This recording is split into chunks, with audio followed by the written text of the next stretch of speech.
네, 올 한해 금융권을 뜨겁게 달궜던 이슈 중 하나가 성과연봉제 확대 도입인데요. 정작 어떻게 하겠다는 논의에는 노사가 머리를 맞대보지도 못하고 한다 안 한다만 두고 서로 대립의 각을 키워왔습니다. 그런데 최근 최순실 게이트 이후 이를 추진하던 정부가 힘을 잃으면서 이 성과연봉제를 둘러싼 노사 갈등은 소강 상태에 접어들었는데요. 이렇게 유야무야 끝나는 것인지 아니면 잠시 전열을 가다듬는 휴전 상태인 것인지 금융증권부 정훈규 기자와 이야기 나눠보겠습니다. 안녕하십니까? 네, 안녕하십니까? 네, 지금 노조는 총파업에다가 경영진 고소 고발에 나섰고 사측은 이사회 처리 강행과 사용자 협의회 탈퇴 등 이렇게 서로 초강수를 주고받던 금융권 노사가 최근에 좀 잠잠해졌습니다. 우선 그 이유부터 알아볼까요?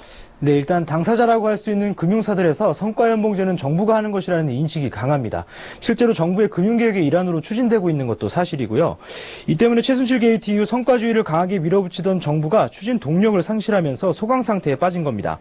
지난달까지만 해도 임종용 금융위원장이 시중은행 성과연봉제 도입에 이사회가 역할을 해야 한다며 경영진을 독촉했고 시중은행도 금융공기관들처럼 이사회 처리가 임박한 것 아니냐는 관측이 있었는데요. 며칠 못 가서 최순실 게이트가 터졌고 이때부터 정부의 밀어붙이기가 소위 약발을 안 받기 시작했습니다. 지난달 임종용 위원장의 이사회 역할 언급은 사실 시중은행들도 금융공기관처럼 노조 합의를 기다리지 말고 이사회 처리를 하라는 얘기나 마찬가지였거든요.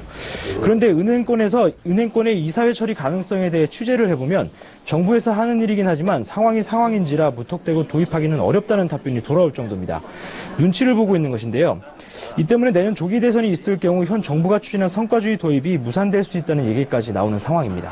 네, 아무래도 시국이 시국이다 보니까 성과연봉제 도입에 대한 관심이 좀 관심 밖으로 밀려나가고 있는 모습인데요.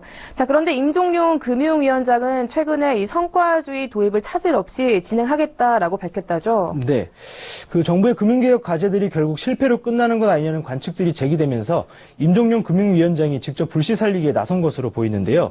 2일 전이었습니다.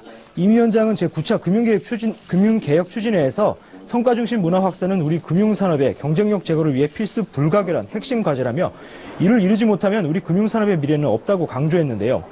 실제 업계 일각에서는 성과주의 갈등이 소강 상태에 빠진 것은 일종의 휴전이나 일시적 잠복기일 뿐이라는 얘기가 있는 것도 사실입니다. 금융권 노조가 선거철에 접어든 것이 그 이유인데요. 현재 우리은행과 국민은행, 전국 금융노조 등 금융권 노조가 일제히 임원 선거를 앞두고 있습니다. 사측이 현재 노조와 협의를 하는 것은 의미가 없기 때문에 새로운 노조 집행부가 꾸려지고 나면 성과주의 도입 이슈가 다시 부각될 수 있다는 건데요. 특히 KB금융지주가 최근 예상 밖의 은행이 아닌 카드사를 대상으로 성과연봉제 도입을 추진하고 있습니다. 이 사례를 볼 때 시중은행들도 성과주의 도입에 완전히 손을 놓지는 않은 것으로 보입니다. 네, 이 성과연봉제가 올 한 해 동안 한다 안 한다로 말이 많았는데 지금은 끝난다 안 끝났다로 말이 많은 셈이군요. 자, 그렇다면 앞으로 이 금융권 성과주의 어떻게 흘러갈 것으로 보십니까? 네, 우선 그동안 갈등의 원인은 성과주의 자체가 필요하냐 하는 것보다 정부 가이드라인에 따른 획일적인 내용을 일방적인 방식으로 추진하는 데 있었습니다. 최근에는 일부 노조에서도 성과주의 자체가 은행원들이 반대해야 할 이슈도 아니라고 말하고 있는데요. 성과연봉의 비중을 얼마나 늘리느냐의 차이지 이미 은행들은 다 성과제를 하고 있다는 겁니다. 각 회사의 사정에 맞게 발전시켜 나가면 되는 일인데 정부가 획일적인 내용을 민간 금융사들에게 적용하려 한 것이 문제라는 주장인데요. 성과연봉제 도입 취지에 문제가 있는 것은 아니기 때문에 올해와 같은 속전속결 방식이 아니라면 앞으로 노사 간 대화는 이어질 수 있을 것으로 보이고요. 또 한 가지 큰 변수는 금융공기관 노조들의 성과연봉제 도입에 대한 효력정지 가처분 신청입니다.